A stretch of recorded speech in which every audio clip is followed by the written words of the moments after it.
ಪ್ರಜ್ಞೆ ಅನ್ರಿ ಸಂಸ್ಕಾರ ಅನ್ರಿ ಇವ್ರಿಗೆ ಸ್ಟ್ರಿಕ್ಟಾಗಿ ಹೀಗೆ ಇರಬೇಕಂತ ಇರೋ ಶಕ್ತಿನೂ ಇಲ್ಲ, ಆ ಪ್ರಮಾಣದಲ್ಲಿ ಪಾರ್ಟಿನೂ ಇಲ್ಲ. ಹೀಗಾಗಿ ಅವರು ಹಿಂದೆ ಮುಂದೆ ನೋಡ್ತಾ ಇದ್ದಾರೆ. ಅದರಲ್ಲೂ ಸಿದ್ದರಾಮಯ್ಯ ಎದುರು ಹಾಕ್ಕೊಳ್ಳೋದಪ್ಪ ಅಂದರೆ ಇವತ್ತಿನ ಪರಿಸ್ಥಿತಿ ಒಳಗೆ ಅಹಿಂದ ಮತಗಳನ್ನು ದೂರ ಸರಿಸಂಗೆ ಅನ್ನೋಂಥ ಭಯನೂ ಅವ್ರಿಗೆ ಕಾಡ್ತಾ ಇದೆ.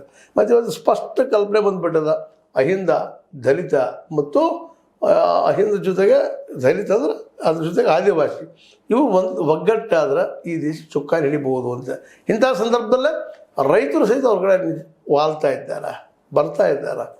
ಅವರಿಗೂ ಮಾರ್ಕೆಟ್ ಕೊಡುವಂಥ ವಿಚಾರ ಏನಾದರೂ ಮಾಡೋ ಸಾಧ್ಯತೆಗಳಿದ್ದಾವೆ. ಇಂಥ ಪ್ರಸಂಗದಲ್ಲಿ DK ಮತ್ತು ಸಿದ್ದು ಇವರಿಬ್ಬರು ಇಲ್ಲೇ ತಿಕ್ಕಾಡ್ತಾ ಹೊರಟಿದ್ದು ಪ್ರತಿ ಸಂದರ್ಭದಲ್ಲಿ. ಮತ್ತು ಇನ್ನೊಂದು ನೆನಪಿಡಬೇಕಾಗಿದ್ದಲ್ಲಿ ಇಬ್ಬರು ಸಿದ್ದರಾಮಯ್ಯ ಮತ್ತು DK ಅವರು ಈ ಸಂದರ್ಭವನ್ನು BJPಗರು ಹೈಜಾಕ್ ಮಾಡೋ ಪ್ರಯತ್ನ ಮಾಡೋದು ನಿಶ್ಚಿತನ.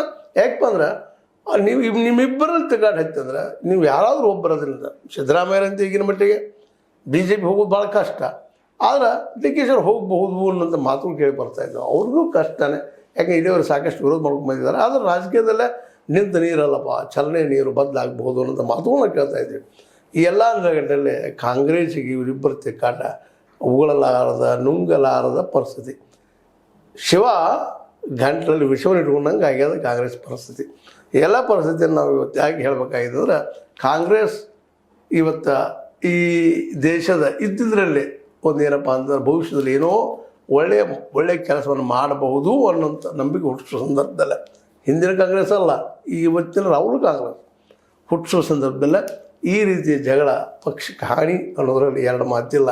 ಆದರೂ ಇವರು ಬಿಡ್ತಾ ಇಲ್ಲ. ನೋಡ್ರಿ ಏನಾಗ್ತದೆ ಅಂತ ಹೇಳ್ತಾ, ಅದರಲ್ಲೂ ಹಿಂಬಾಲಕರು ಮಾತ್ರ ತಮ್ಮ ನಾಲಿಗೆ ಮೇಲೆ ಹಿಡಿದು ಸಾಧಿಸಿದ್ರೆ ಇದು ಮುಚ್ಚಿ ಹೋಗ್ಬೋದೇನೋ, ಬಂದಾಗ್ಬೋದೇನೋ ಅನ್ನೋ ಒಂದು ಆಶೆ ಎಲ್ಲೋ ಅದ. ನೋಡೋಣ ಅದು ಏನಾಗ್ತದೆ ಅಂತೇಳಿ. ಇದು ನಿಮ್ಗೆ ಲೈಕ್ ಆಗ್ಬೋದು, ಲೈಕ್ ಮಾಡಿ, ಶೇರ್ ಮಾಡಿ, ಕಮೆಂಟ್ ಮಾಡಿ, ಜೊತೆ ಸಬ್ಸ್ಕ್ರೈಬ್ ನಿಲ್ಲಿಸ್ಬಾರ್ದು. ನ್ಯೂಸ್ ಅಂತ ಸಿದ್ದರಾಮಯ್ಯ ಸತ್ಯ ಕೈಗೊಂಡು ವಂದನೆಗಳು.